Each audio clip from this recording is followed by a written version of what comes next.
YouTube, welcome back to your next TCG, and today we have yet another gameplay video. Let it be known that after this gameplay video, we're going to start diving into the hardcore breakdowns of our OP02 deck list, the everything you need to know about playing X decks. Those take a little bit of time to make and a lot of testing, so I needed to make sure that I had the proper information down before I decided to go off on these videos where I try to be as informative as possible. So with that said, yeah, we got this video, and then we should be hopping into the regional, the online regional, which I will be streaming. I'll put out a post for that. So wish me luck, and also good luck to everybody else participating. The last thing I want to say before we move on is that if you want to join the UniX fam, all you gotta do is just go down, like the video, hit the subscribe button, click that notification button so you never miss a beat, and comment to help open the dialogue here. We also have a Discord where we talk about this game and many, many more, both on the tabletop as well as on your phones, your PlayStations, your Xboxes, your Switches, and yeah, we're just building a great community over here in Universe X. So with that all being said, let's hop into the match. It is Green Kinemon versus Black Smoker. Now, jokes aside, I have been pronouncing Kinemon's name wrong. However, if that is the one thing you can nitpick on the video, I don't know how to help you. like I see these comments and I'm like, all right, but no. Yeah, so it is Green Kinemon versus Black Smoker, and we are about to dive into that and just see the matchup in full. So yeah, I hope you guys enjoy it, and let's get into the game. All right, so here we're gonna bump the table a little bit. We have Green Kinemon versus Black Smoker. Both of these decks do want to go second, as Kinemon is going to want to play Okiku, and then proceed to control the board, whereas I want to go on curve as a smoker that can have an extra card. I do believe I won that die roll, so I do get to go second, if I am not mistaken. Hand has to go back. No, never mind. We took that immediately. His hand went back.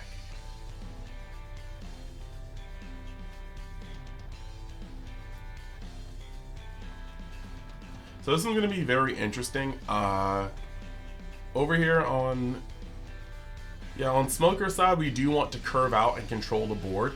Unfortunately, because Kinemon has no cards that actually affect the board when they come out, like in terms of swinging, they can tap things, they can put things in a rest, but they can't actually affect the board, and that's going to be troublesome because Smoker will be able to get a lot of these cards out of the way before they can handle do any real damage. But we're gonna see. This is interesting. Both of these decks board control. Smoker removes them flat out, whereas Kinemon, he is going to be able to tap things and then swing on them. So we're gonna start off our turn by playing a blocker.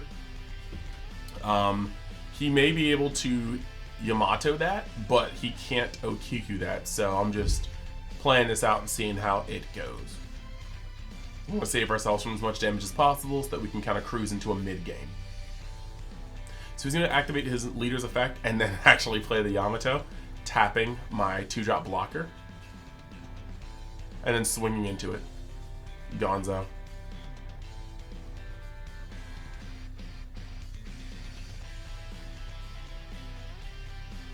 Passing back to me.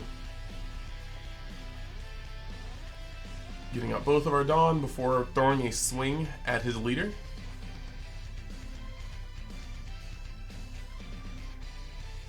Able to take it, and then I will just tap all 4 for an Aokiji.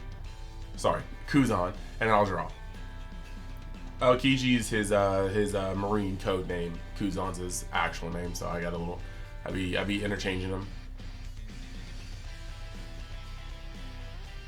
Activating the leader effect again. He's gonna fire off for a 5. Protecting life is important, but this is also the first life, so we have a little bit of judging to do.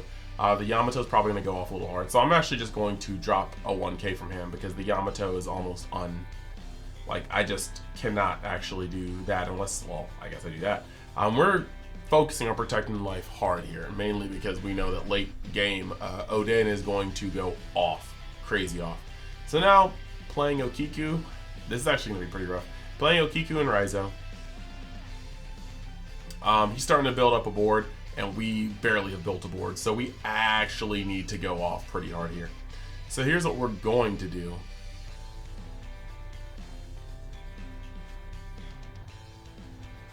We need to neutralize as much of his board as possible, and it's not quite in our grasp to kill off his entire board with just 6 Dawn. So the first thing we are going to do here is swing on Yamato for 8, and then we're gonna reduce Okiku's power, or Okiku's level cost by 4.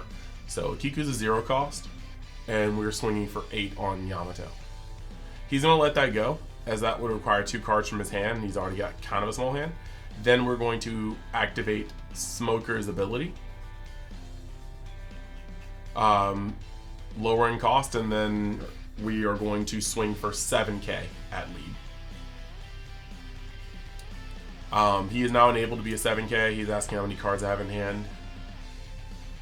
A clean, healthy 5 or 6, I believe. Sorry, that went a little fast. So he will take the damage. I'm already seeing his lack of counter power. Then we're going to Meteor Volcano the Okiku off the board now that it's a 0 cost, and Meteor Volcano destroys a 1-2. So pretty big momentum swing. He played out a huge turn, and we were able to clear that entire board.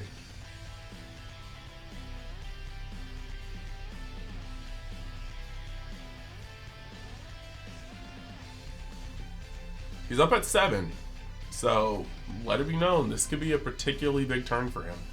We could see no din come down. We could see a combination of cards. I feel like his hand is bomb heavy because he has not been playing any non-bombs. It's actually been quite saddening. Or sorry, he hasn't been countering. He's played a Yamato, he's played an Okiku, but he's just been countering. So it looks like, or he has not been countering, so it looks like he's starting to dig. I left the Raizo on board because I thought that, you know, it'd be easier, or it'd be harder for him to just secure a 1-drop that he could tap than it would be, because this deck doesn't have rushers. Outside of the 1-drops, there's not really anything he could play that could tap to activate Raizo. But here he is. So he's going to take a Toki blocker to hand.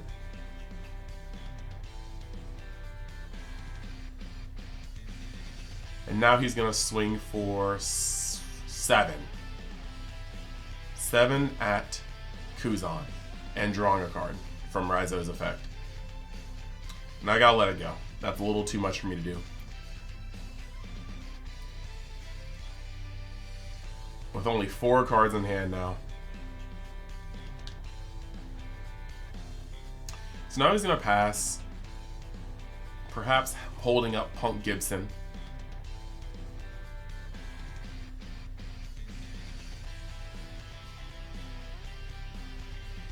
So we're going to start off the turn by activating Smoker's ability, making sure that he is going to be a 7k. And then we will just punch him at... a little rough. We want this to be a clean kill. And again, if we kill the Momonosuke, he has to come up with another 1-drop to make Raizo live. So we're going to go for the assured kill on Momo.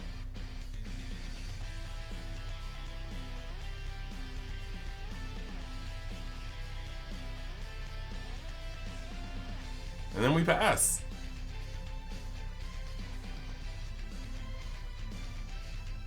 My hand is not very strong right now. I protected my life early on, but maybe those life cards would give me a little momentum. But I'd rather be a little safe than sorry. He has to give me those life cards at some point.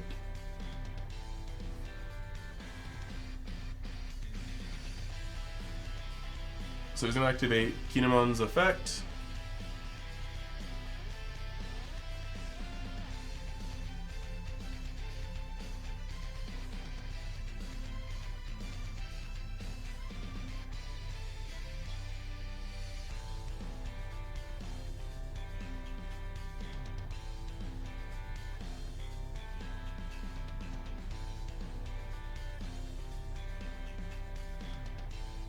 Just having a quick hand check real quick. He has the other one drop, so he's going to continue using Raizo's effect. I'm trying to make sure that he has a turn where he's just not drawing with Raizo, but nah, he's set up. Getting a Beji blocker, that's actually very, very strong. It can be destroyed, but a blocker, a cheap blocker is fine here.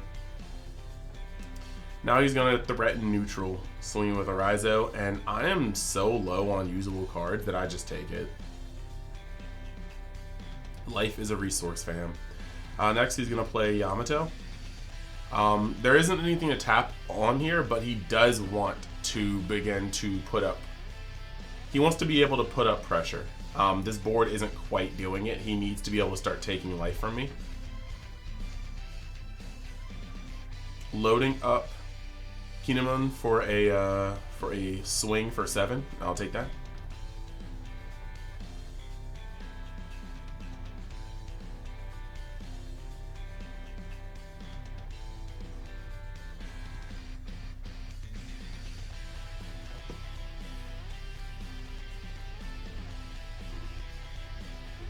Before playing a Beji blocker to round off his turn. So I'm going to start off just by swinging over at Bonnie. He was about to let it go, and then he thought about it. He's going to protect her. He's saying that if I'm going to destroy Bonnie, I might as well pay for it, so I can get that. So we are going to stick a Sakazuki, and I tapped wrong for it. Destroying Kuzan. Trashing Kuzan from my hand. And then we're going to destroy...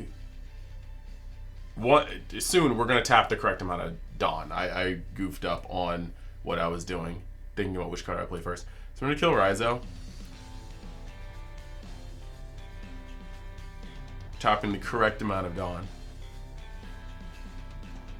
Then we're going to play Borsalino.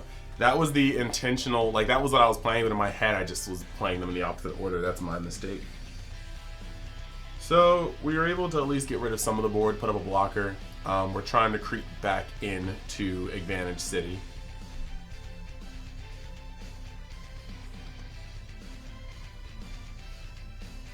Activating Bonnie again. His 1-drop's been putting in mad work.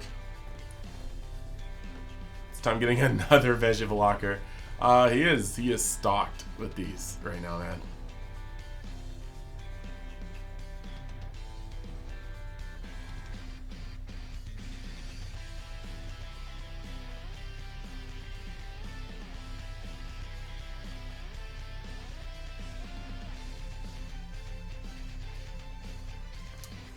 Tapping another 4 to play a Yamato. And we discussed a little bit about what's going on here. He definitely wants Sakazuki off the board. Because Sakazuki is going to be the strongest swinger. But he's also wondering whether or not he wants to put Borsalino down and swing on the Borsalino. He either gets to get rid of my blocker or gets to get rid of my biggest swinger. So we're just talking, he's going back and forth, and he ends up choosing the Sakazuki.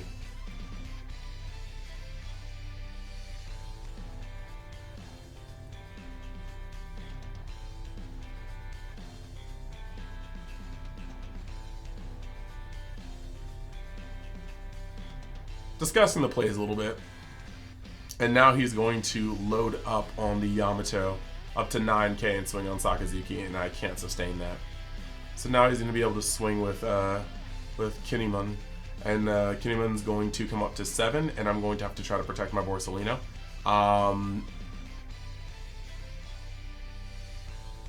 Borsalino is once again 6k on your opponent's turn, so I was able to bring him to 8k with that 2k Garp. So now we're going to swing again on Bonnie. We do not use this because we do not use the effect because we have to play our Kuzan right here, and we'll use that Kuzan to blow up the Yamato.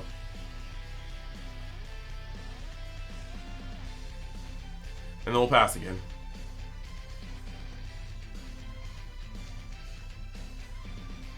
We had to go into that turn trying to defend the Borsalino so that we could have a blocker outside of Kuzan. He can only swing 2 times this turn, but this is going to get really, really nasty. He's reading him just to make sure. Man, that card looks so amazing.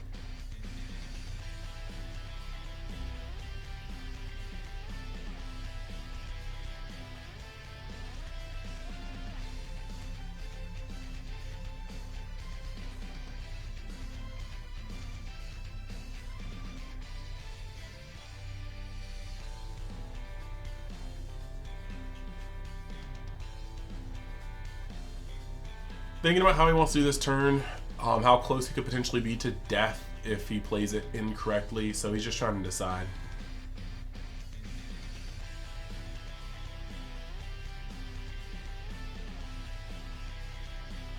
A whole book.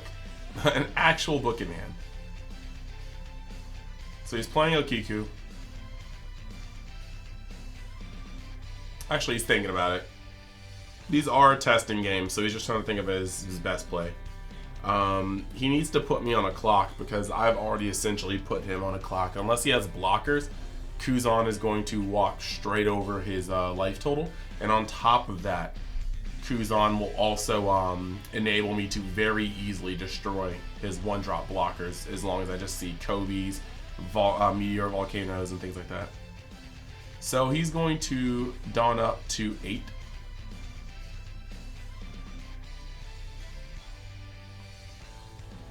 Oops. I apologize. He's thinking. He's thinking hard. This is a really rough turn. He wants to put himself ahead. Swinging for 9.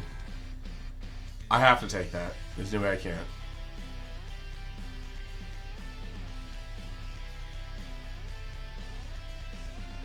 Swinging for 7. A little bit of a backwards, but I am going to now block with Borsalino and drop.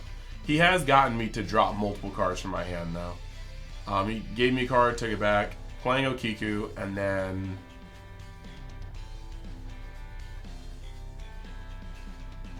Arizo. So he knows that I can't kill him next turn, and so he is right here setting up to attempt to kill me next turn, which I respect.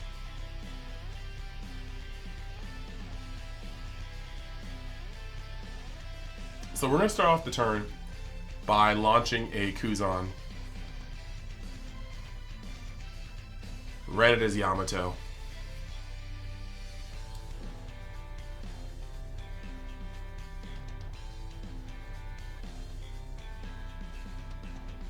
Playing a Kobe. No, we're thinking about it.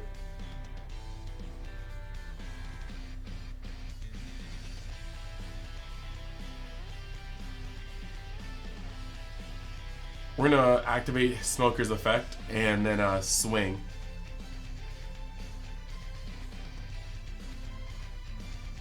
I shorthanded it, so I had to explain it because I definitely just attached. Like, it was very, very quick.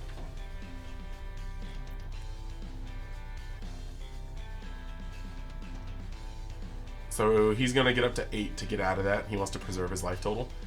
Then I'm going to end up playing a Kobe. Popping that, and then playing a Sakazuki. Popping Okiku. This is a terrible position for him to be in, because now he is down. He is down so much.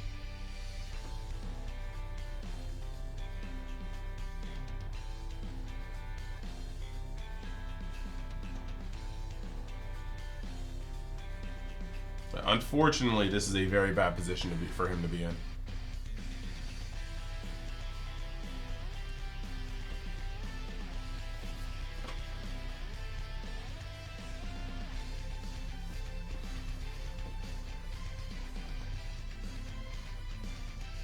This is like sort of like the Kaido logic. This is what happens when you are adding bodies to a field and then immediately taking away bodies from your opponent. You just put them in a position where it's very hard for them to strike back in the game, especially in a deck where you don't have rushers.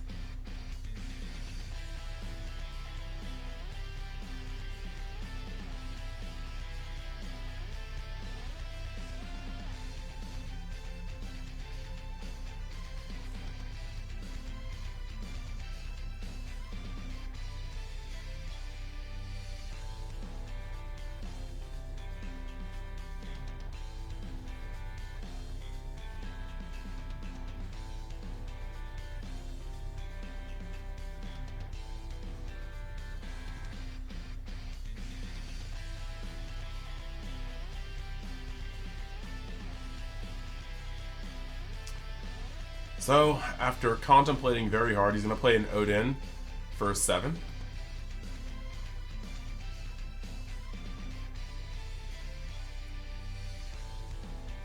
Playing a Beiji blocker.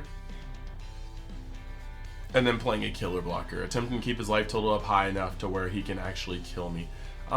He's like, it doesn't really matter because I have Borsalino.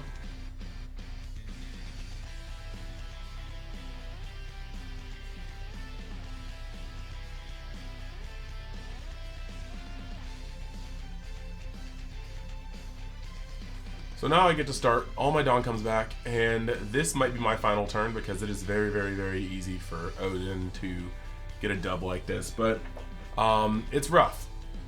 For him to survive this turn, and he does have a fair amount of cards in hand, but for him to survive this turn, this is another close game. It may not seem like it, but Odin has a lot of power in its push.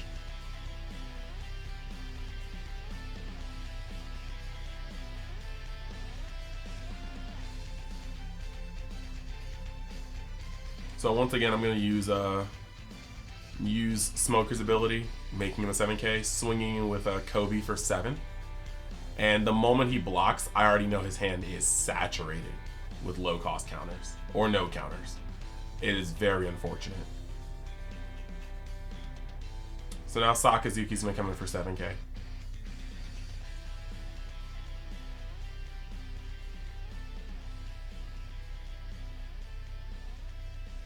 Then I'm going to come in for 7k again. And he's going to take that life. No trigger.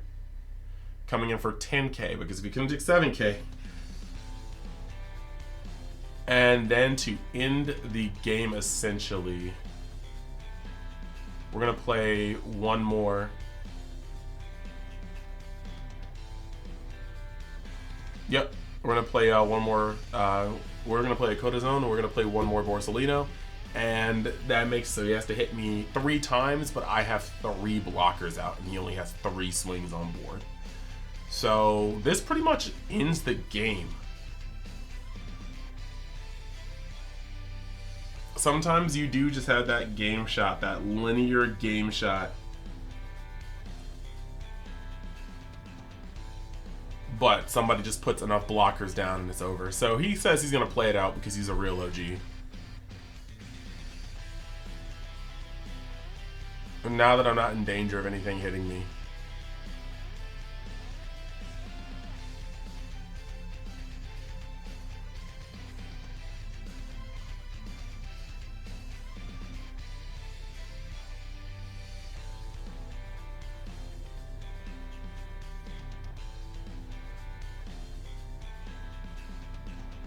Activating Kinemon's effect. Swinging for another 8. I'll take it because I need to kill him next turn. Plays any blockers. I need some more removal. Just seeing if he can fish for anything.